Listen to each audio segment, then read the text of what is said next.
Hi guys, this week I have been playing around with fabric paper and making fabric journal tags. I've got a lovely selection here of some wonderful fabric journal tags. I've been using the same principle predominantly all week. We're just using fabric, which is plain cotton. I've gone into my stash and found these wonderful old black and white photographs. Machine stitching, I have to confess, just to add a little bit more impact and also to secure these photographs down onto these tags. And we've just got these lovely vintage images. They're not my personal family. I don't actually have a lot of images in my collection. Some of them I've left plain, and I've also put little words that I've had kicking around in my collection. But this all centres around, the beginnings is really decorative tissue paper and maybe doing more stamping. So here we have a variety that I've made, and you can see as we turn them all over, you've just got this wonderful backing. You can see all the stitching. If I want to write on it, I may even glue some lined paper on the back, or I just leave them as they are. I may hole punch them, I may even sew it around the outer edge. It's all work in progress, but it all takes time. These things do take time, and I'm running out of decorative tissue paper. And I went on the search on the internet, and I haven't had much joy trying to get the tissue paper I've been using. Predominantly, I purchased around about 3 years ago, and it's something that I've had in my stash for a long time. And now that I'm trying to find some more, I just can't find it. I'm sure it's out there. So this is the decorative tissue paper. Underneath here is, I've laid up lots and lots of tea bags. I've laid the tea bags and put the tissue paper over the top. And the tea bags have been glued onto the cotton fabric. So I've had a lot of requests about do I sell my work. As a rule, I don't sell my work. What I do is do exchanges, and because of the interest that I've received on these journal covers, naturally I've been making some inquiries and also thinking about alternative ways of actually bringing the same product but in a variation. So I've made another journal cover, and this is just the round tea bags, tissue paper and the white gel pen to highlight. I apologise about the lighting in here today. It's early in the morning and I'm having to do this before the rest of the family wake up. So we've got another little journal cover here which has been hit with acrylic wax just to make it more pliable and malleable for future touching. I went out and yes, I did make a purchase. I was hunting really for, I like the red, and I wanted to carry on with because I'd used red cotton, I was looking for tissue paper. I've ended up with decoupage paper, and I've done some stamping because I felt that that would be the way that I could achieve my goal. So let's share with you what we've got going on here and how I've done it. So here is some of the Paper Mania by Do Crafts tissue paper, just glued with white glue. Now if you're in the States, Elmer glue, so I just wanted to use cheap glue. I didn't want to continuously use Mod Podge, one, because I'd actually run out. So is it achievable? Yeah, it is achievable.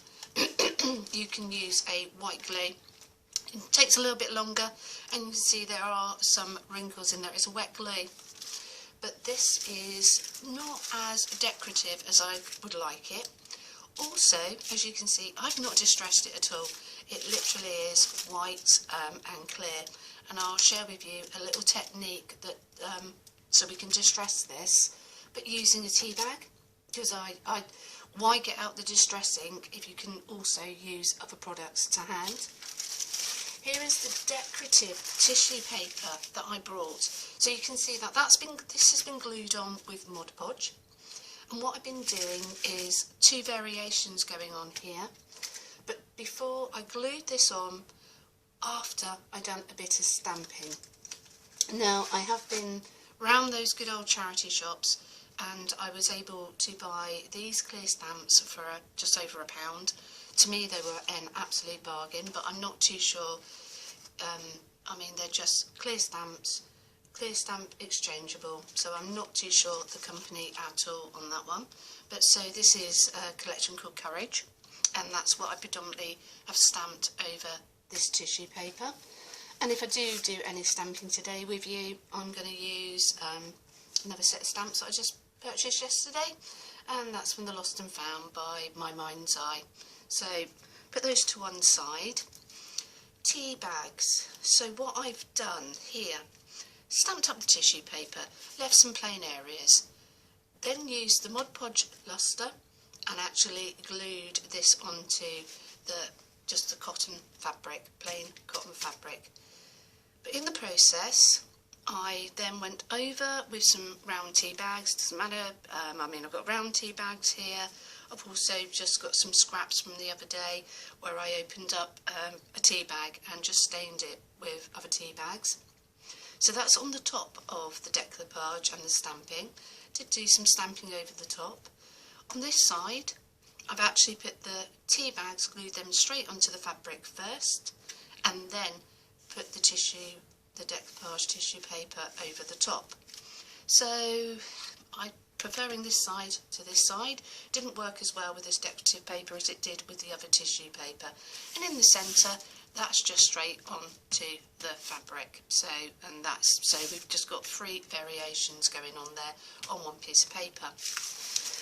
Let's go back to this fabric and my suggestion of what we can do to distress it. I am a dreadful tea drinker. I don't know if that's dreadful. I've got my disgusting tea bags here. They do go out on a windowsill to get dried.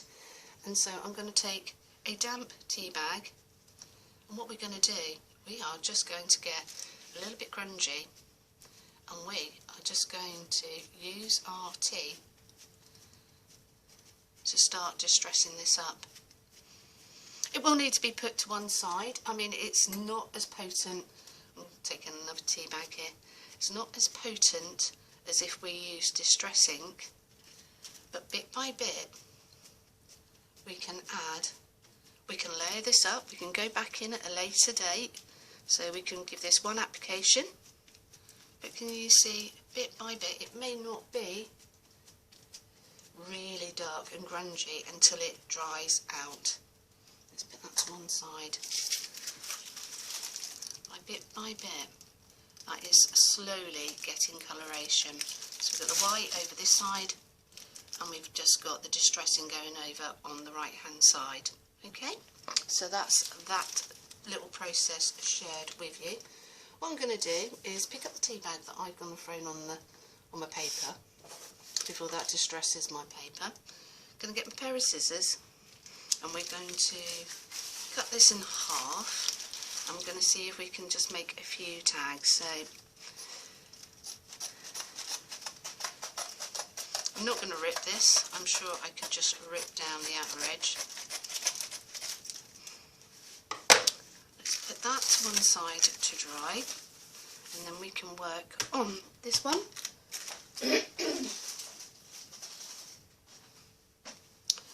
Grab some black and white photographs. And as I said, these photographs aren't my own personal family, but I do know the heritage on this because they have been written on, and you've got dates. I mean, this is dated 1954. I've also sent some of these out in Happy Mails, so I know that some of these images of George and Belinda are out there all over the world. Right, put those to one side. What do we need to do now? Well, I am going to add a bit of stamping. I've got my stamper's block. Grab some ink. Something that's water resistant when dry. So I've just got this Mementos here. I'll leave the lid on for a second. I haven't got a clue. Little stamps are going here, there and everywhere. Let's take the bicycle. Pull that off. See if I can get that image to stick. A little bit of ink, a little bit of improvisation.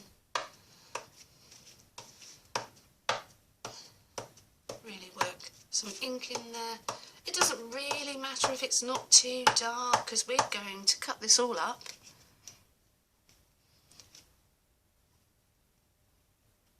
Here we go. Let's see what we've got. Now, because I put Mod Podge Luster on here and I've pressed really hard and it's got a slippery surface, it is slightly what I would call I've got a little bit of a double image going on there. For you guys, probably looking from the top of the camera looking down, you can't necessarily see it. So it's much easier to stamp on this tissue paper prior to putting any Mod Podge Luster on there. You live and learn, don't you, at the end of the day? So that's just one piece of something that I've just discovered as we're just doing this together. So I'm going to stop there. I'm not going to put any more stamping on because otherwise I'm going to end up having to try and get photographs all over the place. Gel pen, my white gel pen. I've got some crowns going on these tea bags. What I'm going to do is just hit it with a few highlights. So I'm going to step down off my little step because I am a short little person. What we're going to do, we're just going to start making some little impressions on this crown. Just going to hit it with my gel pen. It's acting just really like highlights. And you can spend hours or minutes doing this.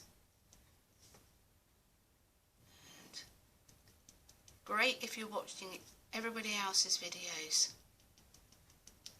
or you're chatting to somebody in the family when they come in from school, because you can just work at your heart's content.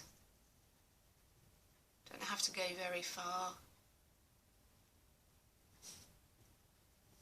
Just doing that,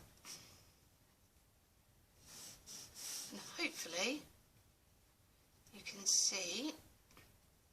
Go on and do this very last crown.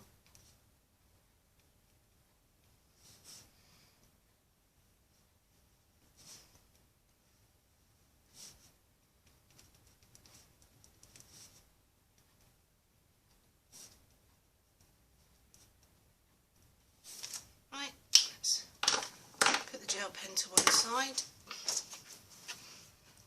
and let's see what you feel about that, where I've just hit that with the gel pen. I've just done that crown, and just on this little locket here.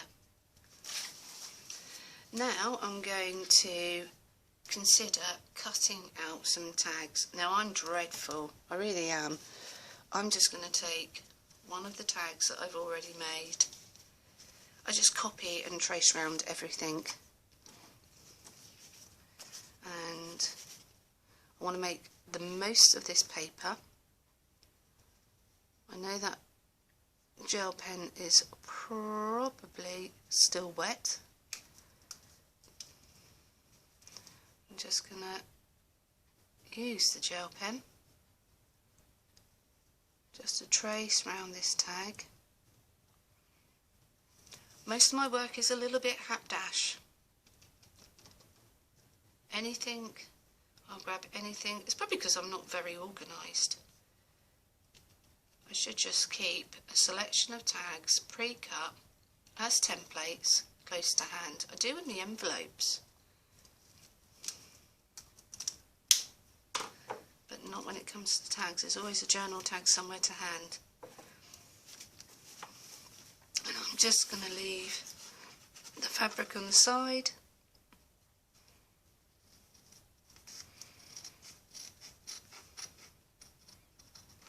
And it's really quite nice and stiff. So it's actually brilliant. It's like it's been starched. So it's not too difficult to cut out.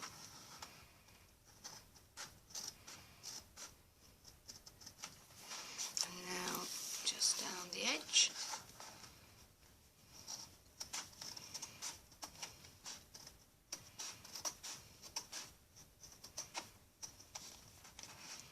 I can see the white mark, but I very much doubt you can. Right, put that to one side. So we've got this journal tag taking form. You can see the highlighted crown, the unhighlighted crown. I'm now going to look for some photographs. So a little look for some images here. Just got this wonderful one of the two children in the garden. Right, so I've selected my photograph, I've got my tag, I've left the raw edges. Now I could finish this up. I've got a nice straight edge. I will finish this up, but what I'm not going to do is cut off the bottom. I'm going to leave the bottom because what I might do is just fray that bottom when we come to the end. And so that can be frayed. I'm just going to pull and work that along. Might even add a little bit of tea to distress it, that will dry, or I could use some distress ink if I wanted to. But the next step on doing this tag is to get some machine stitching done on it, which I will do to one side so you don't actually have to watch. But the answer is I'm just going to take red thread, and I've actually got a beige underneath in my bobbin, and I'm just going to sew probably straight down the centre and somewhere along the width of it here, and just put a few little stitches in. Then I'm going to take the photograph. I'm going to put a little bit of glue wherever I feel that I want the photograph to go. Then I'm going to sew straight stitch, biggest stitch that I've got on my machine so I don't pierce all the way through, as in that if you have small stitches, this is it's just going to perforate it, and we don't want that. We actually want it stitched on. And then I'll come back and share with you the finished result. Well, there you go, guys. This has been sewn really quickly, just a second ago, with my sewing machine. You can see that all the threads are on the back here. I'm just going to pull the threads through, knot them up. You can even see that the machine had a moment because I run out of bobbin thread. It's just the way of the world, it happens. But all in all, we've got a bit of zigzagging going there, and we've just got some straight lines going on. And I also, yet again, if I want to pull this apart at the bottom, what I've done is taken the sewing right up to this edge, but I haven't sewn all the way off, because I did say that I want to just have a bit of a go of distressing this edge, and to do that I don't need it to be sewn. And it will go, it will fray eventually, and it's just a matter of working accordingly. And I also, if I want to, I'll grab that tea bag, and then I'm just going to distress that up with wet tea and leave that to dry. So you can see it's going brown one end and it's still white the other. So if it works for paper, it'll work on fabric. Hey, caught that with the thread. So that is just something else to be aware of. Might even take it around the edges. Absolutely no reason why you can't just use a tea bag to distress. Even splatter. I'm even going to get it over on the photograph, grunge that up a little bit. And I'm just going to leave that in its own sweet time to dry and see what the effects are at the end of it. There you go, guys. So that's what I've been doing this week, and I hope you enjoyed that. Catch up with you soon. Bye bye.